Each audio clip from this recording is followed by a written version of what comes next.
अस्सलाम वालेकुम दोस्तों, आज मैं आपको बताऊंगा कि वीएन पर ड्यूट वीडियो या एक ही फ्रेम में दो वीडियोस कैसे बनाएं। सिंपल, आपने वीएन ओपन कर लेना है। उसके बाद आपने नीचे प्लस के साइन पे जाकर न्यू प्रोजेक्ट में जाकर अपनी एक वीडियो चूज़ कर लेनी है।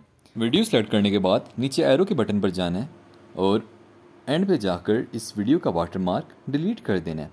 वीडियो के ऊपर ही आपको एक फ्रेम, एक पिक्चर सी बनी हुई है, उस पर प्लस का साइन है, उस पर आपने क्लिक कर देना है। उस पर क्लिक करने के बाद आपने एक और वीडियो जो आप साथ ड्यूट करना चाहते हैं वो सिलेक्ट कर लेनी है। जैसे कि अब मैं ये वीडियो मैंने सेलेक्ट की और देखें ये आ चुकी है। अब आपने इसका फ्रेम साइज़ अगर चेंज करना है तो आप मेन वीडियो जो है उस पर क्लिक करें और ऊपर आपको साइज़ नज़र आ जाएगा।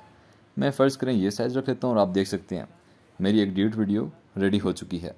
इसी तरह अगर आप कोई टिकटॉक वीडियो तो वो दो इसी तरह आप कर सकते हैं। अब आपने जो अपनी दूसरी वीडियो बाद में सेलेक्ट की थी ड्यूट के लिए, अगर आप उसको मूवमेंट कराना चाहते हैं, उसको मूव एक जगह से दूसरी जगह कराना चाहते हैं, तो उसके लिए आपको वापस अपनी ओरिजिनल पोजीशन में आना पड़ेगा और आपको नीचे अब जब इस पर क्लिक करेंगे आपको ऊपर ऑप्शन नज़र आएगा की फ्रेम का। आपने सिंपल की फ्रेम पर एक दफ़ा क्लिक करना है बिल्कुल शुरू में जाकर। ये जैसे देखें मैंने की फ्रेम पर अभी क्लिक किया और यहाँ से आगे जाके मैं हल्की सी अपनी जो वीडियो है उसको मैं नीचे लाऊंगा। ये आपके सामने मैं इसको नीचे थोड़ा सा करूँगा और की फ्रेम अप्लाई हो जाएगा। अब देखें खुद ही की फ्रेम अप्लाई हो गया। अब मैं वापस की फ्रेम को दबाऊंगा एक जगह से। अब मैंने राइट से लेफ़्ट लेके जानी है तो मैं इसको दूसरी साइड पे लेके चला जाऊंगा और की फ्रेम खुद ही अप्लाई हो जाएगा।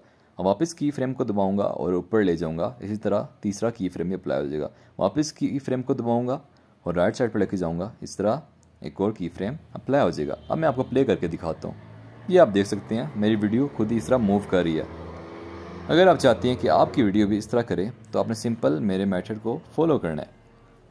बाकी वीडियो सेव करने के लिए आपको ऊपर एक्सपोर्ट का ऑप्शन नज़र आ रहा है, उस पर जाकर आप अपनी वीडियो एक्सपोर्ट कर सकते हैं। वीडियो पसंद आई दोस्तों तो लाइक और सब्सक्राइब करना मत भूलिएगा।